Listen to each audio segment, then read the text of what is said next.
नमस्कार मित्रों, स्वागत है मेरे YouTube चैनल में। मैं आज आपको एक रहस्यमय पनौती की कहानी सुनाने वाला हूँ। इस कहानी सुनने के लिए मेरे चैनल को लाइक, शेयर और सब्सक्राइब कर लीजिए और कमेंट बॉक्स में जय श्री राम, जय हनुमान और जय सीताराम अवश्य लिखिए। एक रहस्यमय पनौती की कहानी। एक कहावत तो सभी ने सुनी होगी कि ऊंट पर बैठे हो तो भी कुत्ता काटा। इसी को पनौती कहा जाता है। जिसके जीवन की ग्रह दिशा विपरीत होने लगती है, समझो उसकी पनौती शुरू हो गई है। पनौती को समझाने के लिए एक जबरदस्त कहानी की रचना की गई है। मुझे पूरी उम्मीद है यह कहानी आपको भरपूर मनोरंजन प्रदान करेगी। एक गांव में हीरालाल नाम का एक किसान रहता था। उसकी गिनती गांव के जमींदारों में होती थी।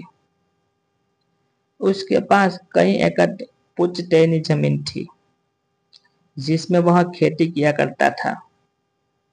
लेकिन वह इतना अभागा था कि उसकी खेती हर साल बर्बाद हो जाती थी। वह जो भी फसल सोच समझ करके बोता, उसमें कुछ न कुछ कमी रह जाती। और तो और हीरालाल जिस किसी व्यक्ति के खेत में जाकर खड़ा होता, तो खेत के उस हिस्से में कोई फसल नहीं होती थी। गांव के ज्यादातर लोग उसे पनौती समझते थे। कोई भी उसके पास खड़ा होना पसंद नहीं करता था। वह जिसके साथ होता, उसके सारे काम बिगड़ने लगते। हीरालाल अपनी बुरी किस्मत से परेशान था। वह अपने आप को कोसता रहता था। पनौती के चलते 2 बार उसकी शादी टूट चुकी थी, जिसके बाद उसने दोबारा कभी शादी नहीं की।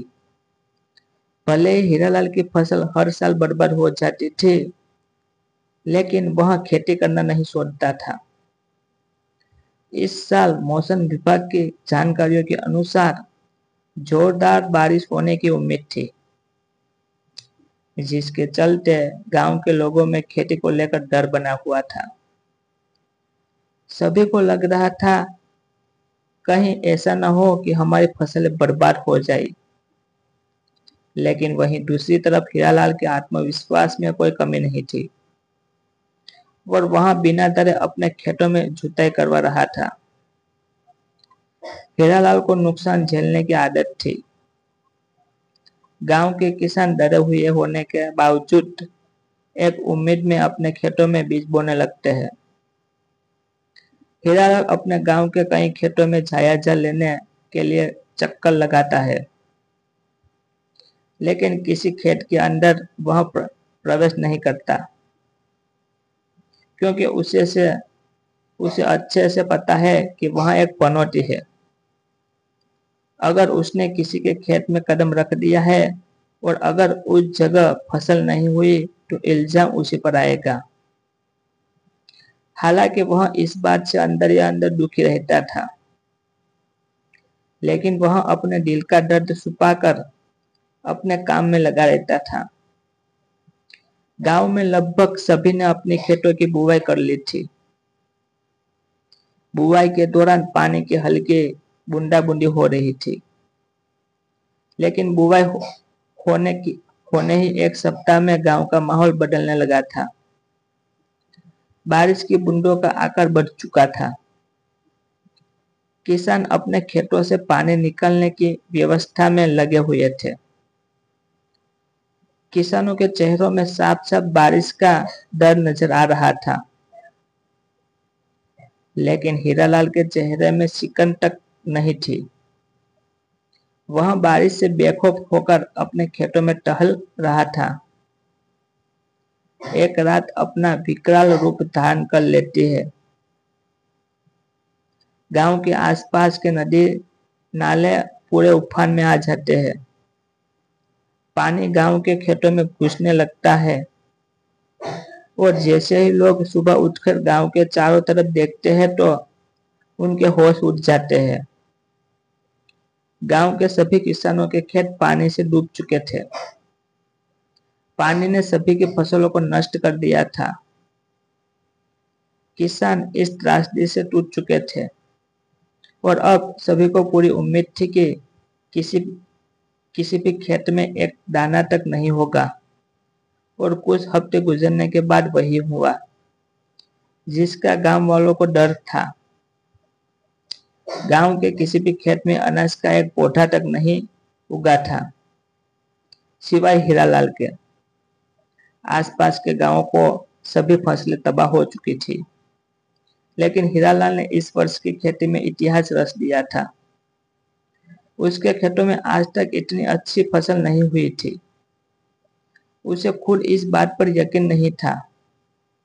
दूर दूर के गांव से लोग हीरालाल के खेत देखने आ रहे थे। सब यह जानना चाहते थे कि हीरालाल ने किस तरह के बीज और खाद का इस्तेमाल किया है कि इतनी खतरनाक बारिश में भी इसके खेतों की फसल बर्बाद नहीं हुई। हीरालाल मन ही मन प्रसन्न था, लेकिन कहीं न कहीं उसे असंभव लग रहा था कि आखिर क्यों सबके खेत बर्बाद हो गए, लेकिन उसके खेतों को कुछ नहीं हुआ। गांव वालों की नजरों में हीरालाल के माथे से पनौती का ठप्पा हट चुका था। अब लोग उसे किस्मत का धनी समझने लगते हैं। हीरालाल पैदल अपने खेतों की तरफ जा रहा था, तभी उसे एक बुजुर्ग व्यक्ति नजर आते हैं। हीरालाल उन्हें पहले से पहचानता था, इसलिए वह उनके पास जाकर बैठ जाता है और औपचारिकता के तौर पर उनका हालचाल पूछने लगता है। बुजुर्ग व्यक्ति अपनी बहू से हीरालाल के लिए चाय लाने को कहते हैं। हीरालाल चाय पीने को मना कर देता है और कहता है, अरे बाबूजी, अभी खेत जाना है, फिर थोड़ा शहर का काम भी यहाँ है। यहाँ से गुजर रहा था, इसलिए सोचा आपके पास थोड़ा बैठ लूं तो आ गया। तभी एक गाय हीरालाल के पास आकर खड़ी हो जाती है। उस गाय को देखते ही बुजुर्ग व्यक्ति का पूरा परिवार बाहर निकल आता है। सभी हीरालाल की तरफ आश्चर्य भरी निगाहों से देख रहे होते हैं, क्योंकि कुछ ऐसा चमत्कार हो चुका था जिसकी इस परिवार ने कल्पना भी नहीं की थी। यह गाय मरने की हालत में थी और पिछले एक हफ्ते से उसने कुछ नहीं खाया था। उसके अंदर इतनी भी शक्ति नहीं थी कि वह अपना सर ऊपर उठा सके, लेकिन वह हीरालाल के पास चलते हुए आई थी।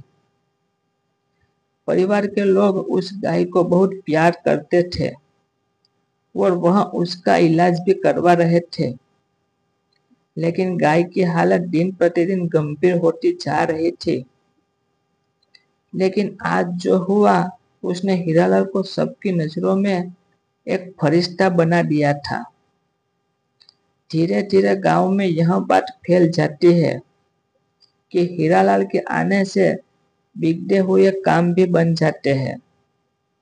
जैसे हीरालाल को पता चलता है कि लोग उसे अब चमत्कारी व्यक्ति समझने लगे हैं, उसे अपनी कुंडली में संशय उत्पन्न होता है और वह एक प्रसिद्ध ज्योतिषी के पास अपनी कुंडली लेकर पहुंच जाता है। ज्योतिष आचार्य हीरालाल की कुंडली देखते ही मुस्कुराने लगते हैं।